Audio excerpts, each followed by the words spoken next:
Cordell directly. All right. Okay. Let's go back to when you were growing up and your story about your first bicycle or lack of bicycles. Yes. Well, I didn't ride a bicycle in Toronto because my parents considered that it was too dangerous, and it probably was. So the first time I rode a bicycle was in England, and after that came to Penticton and decided that now is the time to get used to bicycles, and so we bought a couple for the kids and for myself. And tell me about some of the what were you like as a kid? I mean, would you describe yourself as a kind of mischievous kid, or what were you like? Probably not. I was very bad in school in things like arithmetic and spelling, and so most of the teachers despaired of me. Occasionally a teacher would realize that I did have some knowledge of science or interest in science and would encourage me. But it was mostly pretty dull in public school. By the time I got to high school, I got interested in some of the mathematics and physics. What was your personality like as a kid? I have no idea. Yeah. I guess kids don't really know what they just are, aren't they? Yes. I don't think I was excessively gregarious, but I did have a few friends who with similar interests to mine. Right. Tell me about some of these, if you don't mind reiterating, about some of these inventions you came up with in the home. Some of them, I like the remote control radio one, for instance, but if you can kind of go through some of those other things that you invented. The family radio was absolutely sacred. My father would not allow me to touch it at all because he was afraid that I would clobber it, and I probably would have. So I would occasionally be listening to the radio downstairs on earphones in my bedroom, and to change the station I hooked up a pulley and string monstrosity to tune it from the bedroom upstairs. It was just a novelty, but something to amuse myself, I guess. And what was this rig that you came up with for your father's chair?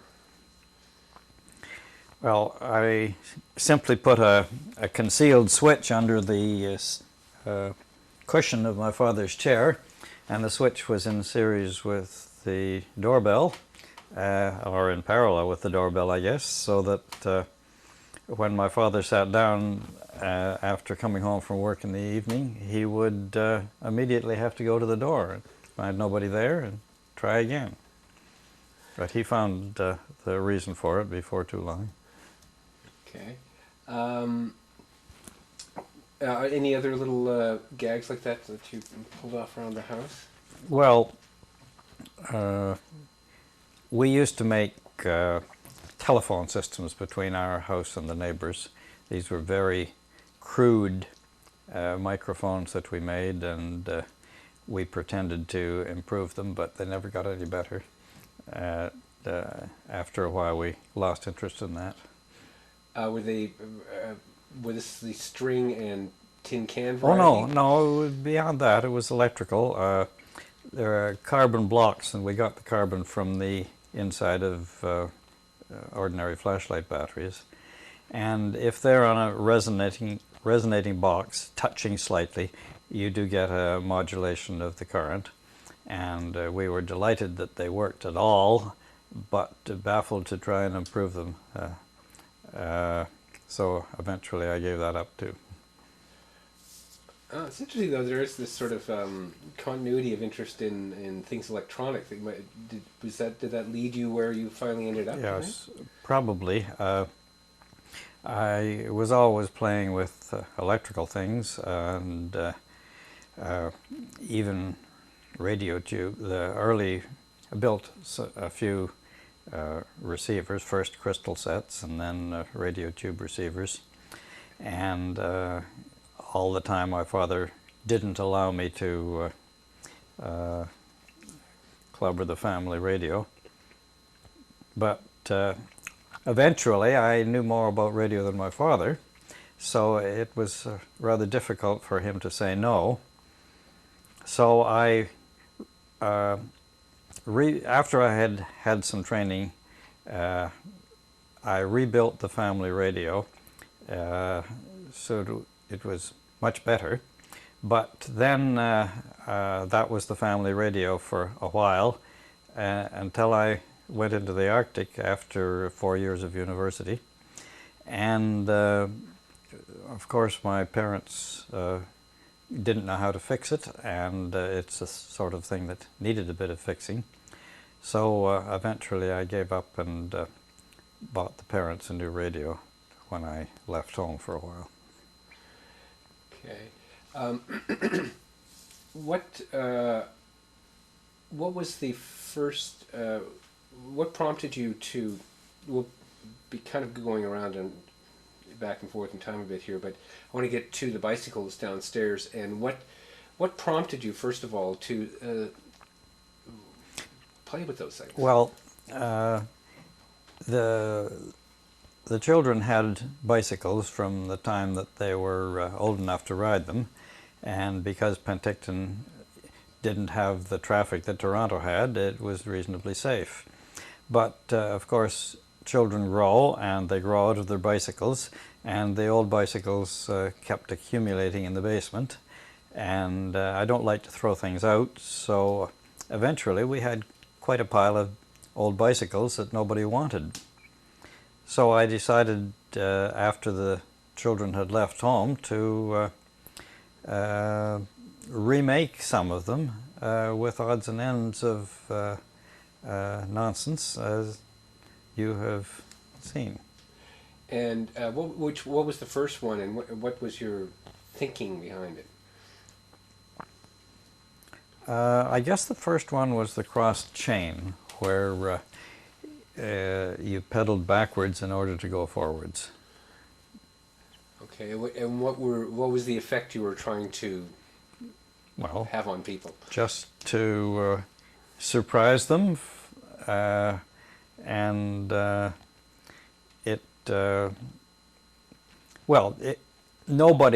adult would get on a 20-year-old child's bike and go riding around on it unless there was something oddball about it, and there certainly was something oddball about that.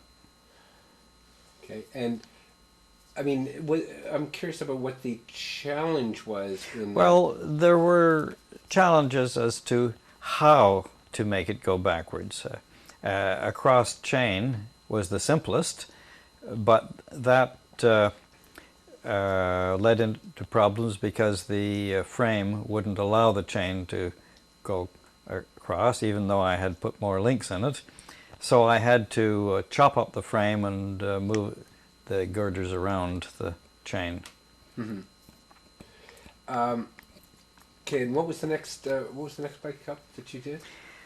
The next one was probably the one with the caster on the front end. That was pretty simple because it wasn't damaging the bicycle, it was just changing the wheel. Okay, and that one is particularly diabolical because it is fairly sort difficult. of hard to read, yes, or to ride. And I mean, is this the sort of thing where you do these things and then you don't try them out? You just wait for someone else to come along and have a bad laugh at I tried them out, sure. One of them I was never able to ride, of course.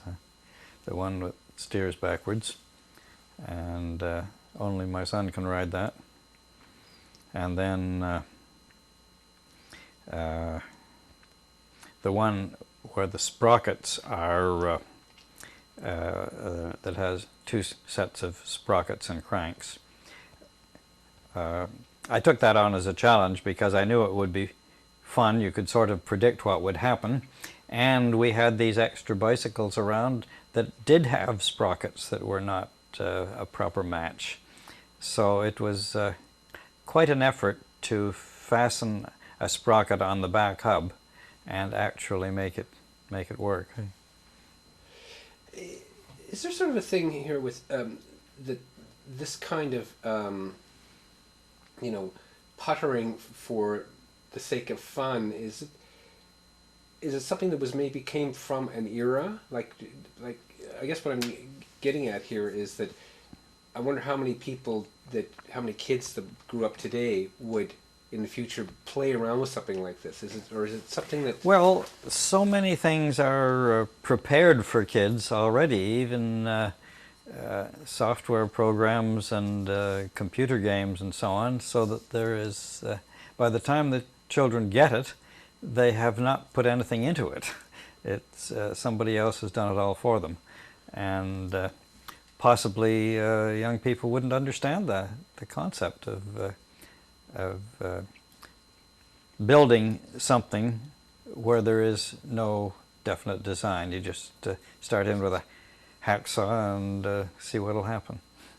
Is it something that maybe even came from the era, though, when you grew up, when, first of all, we were surrounded with more mechanical things than we are today? I think one of the problems was that there were hardly any materials around my parental homes, and I had to improvise all sorts of things. I mean, you didn't go out and buy a screw or a hitch or something. You found something in the junk box that would work and used it.